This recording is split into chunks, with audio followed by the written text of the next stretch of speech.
Hi, grade 11s. Today is officially the start of what would have been term 2. So I decided what I'm going to do is I'm going to put some lessons together for you. So the lesson that I'm giving you today will be the second topic. So remember, our first topic was the Russian Revolution, and our second topic is how did the Great Depression in the USA bring about a crisis of capitalism?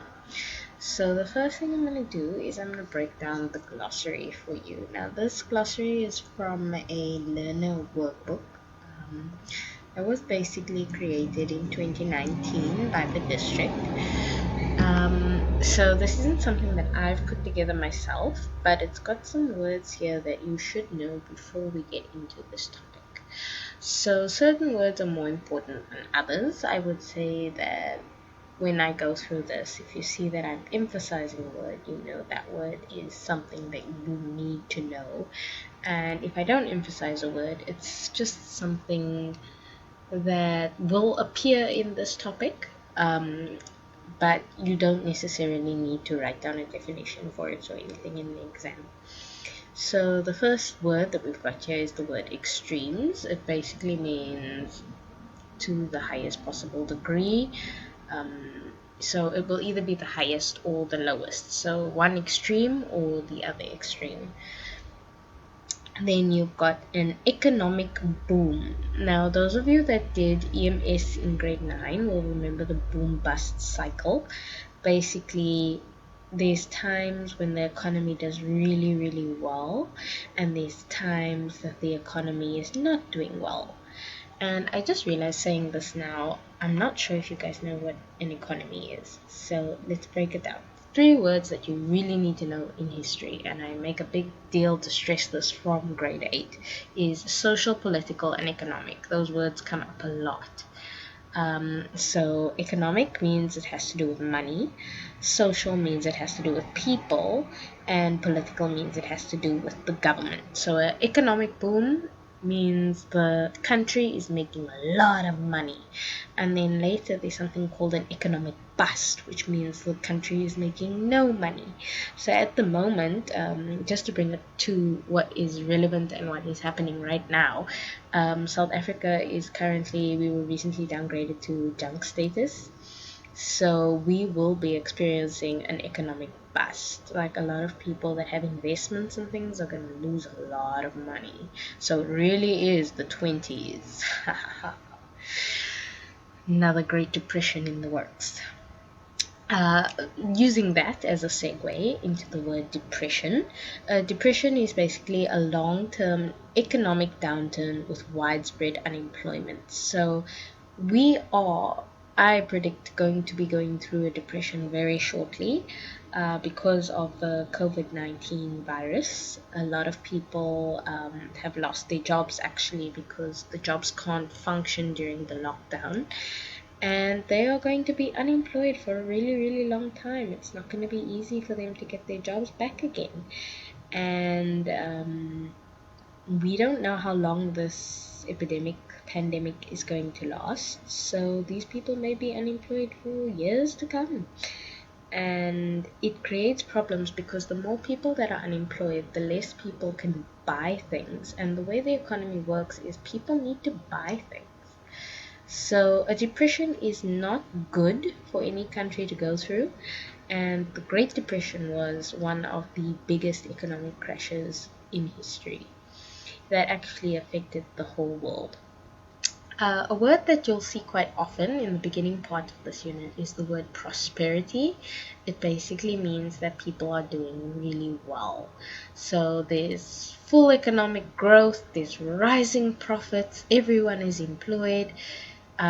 Basically, people are what we call prosperous. They are blossoming and everything is just going right. So if you see the word prosperity, you know it means everything is on the up and up. Next, we've got the word dictatorship. It basically means that the whole country is controlled with one person. So if President Cyril Ramaphosa was the only person making decisions in our country, then our country would be a dictatorship. Luckily, that is not the case. We've got lots of people that speak with the president, and he consults with them before he makes a decision, and he has to go through cabinet and all of that. So we are not in a dictatorship, we are in a democracy, which is another word that you should know. I don't know if it's in this glossary. I'll have to look at it. A crisis, I'm sure you guys know what a crisis is. Ideology is an idea, basically. A free market. So once again, it's going back to grade 9 EMS. A free market means the business does whatever it wants. So if I want to make a toy and I want to sell my toy for 1,000 rand, I'm allowed to do that. It is determined by how many people will want to buy my toy for 1,000 rand. It's kind of like an invisible hand that controls the market. Now, the free market means you can basically do what you want as a business, and you can do whatever you need to make a profit. The next thing is investing. Now, investing is a little bit complicated to explain, but basically the idea is if someone starts a business, they need money to start a business. Like, you can't just start a business with no money. I'll give you an example of a kid that's in my class. He bought a pack of, I think, 100 lollipops. I don't know where he bought it from, but he's got a pack of 100 lollipops. And he actually came to school one day and started selling these lollipops for, I think, about 3 rand a lollipop. And the other kids in the class were very upset with him because they said he only bought those lollipops for 1 rand a lollipop and he's selling them for 3 rand a lollipop. And I said, well, why don't you do the same? Why don't you invest in his business? Why don't you give him a 50 rand, and then when he makes his profit, you can take half of the profit? So that is investing. It's basically putting money in a business in hopes that you will get a share of whatever profit is created by the business. I'll explain that in more detail when we get to the unit. Then we've got the demand. So you will remember, once again, grade 9 EMS, supply and demand. Supply is determined by demand. And just to make it relevant, my mind is just in this whole coronavirus space. Recently, the prices of masks and hand sanitizers has gone way up, and a lot of people are complaining about it. But the problem is that demand is exceeding supply, meaning people are buying more masks than they are actually creating. So in order to kind of slow that down a bit, they've raised the prices of masks and hand sanitizers, so only those that can afford can really go out and will buy them. So the demand basically determines the price of goods, which is very important a little bit later.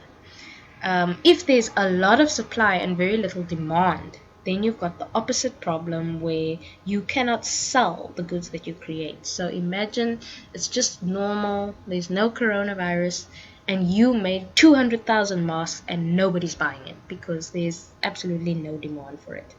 I saw a video of Trevor Noah actually today where he was like, sometimes everybody is out with an umbrella, and other times nobody has an umbrella. What a mystery! What creates the demand? The rain. So people will only buy an umbrella if it's raining, whereas they won't buy an umbrella if the sun is shining. So that's how demand basically also affects the economy. This will come into play a little bit later in the unit. Hire purchase. It's basically like buying things on credit. What's the term that the kids use? Opskuld. So basically what happens is that you see this beautiful, let's say, outfit at Foschini or whatever, and unfortunately it costs 3,000 rand, and you can't afford to spend 3,000 rand immediately. So what you do, you go to the boss at Foschini, you go to the cashier and you ask, well, can I pay you 300 rand a month for 10 months? Then it's 3,000 rand. I'm very bad at math, so I don't know if that's correct. But that is basically called hire purchase. You are paying it off over a time, kind of like a lay-by, I guess. but I think you get the good immediately, but you just pay it off. Then you've got the American dream.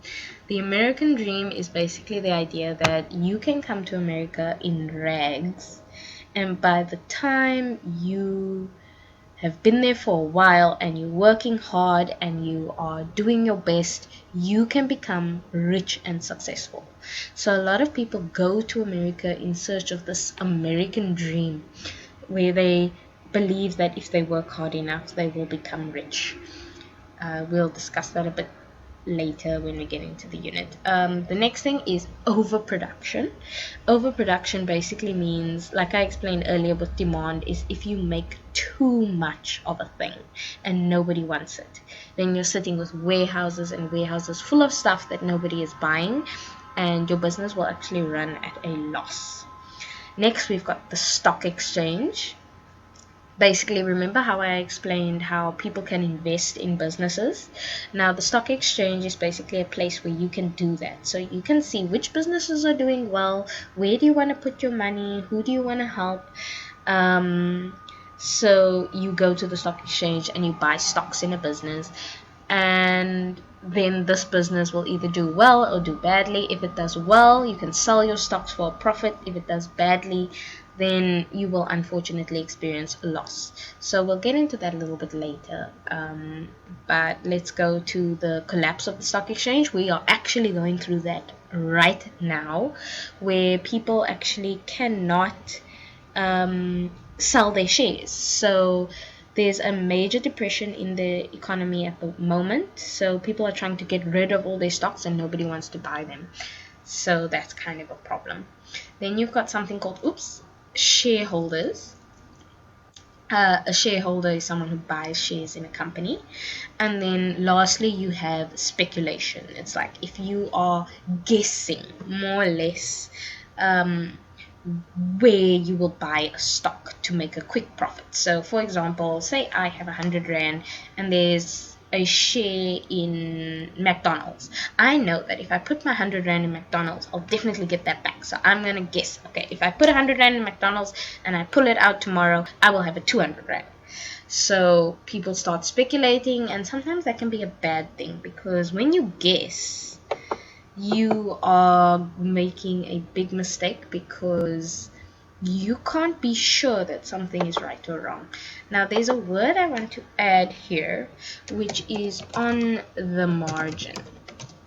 And basically what that means is buying things on credit. So you are buying things with money that you don't have. This becomes important a little bit later when we discuss the Great Depression and so on and so forth. So I think that is about it. I'm glad that we could do that in about 13 minutes. The next time I see you, I will be doing the actual work, where we actually start to look at how did the Great Depression affect the American economy, right? How did the Great Depression in the USA bring about a crisis of capitalism? Thank you so much for watching.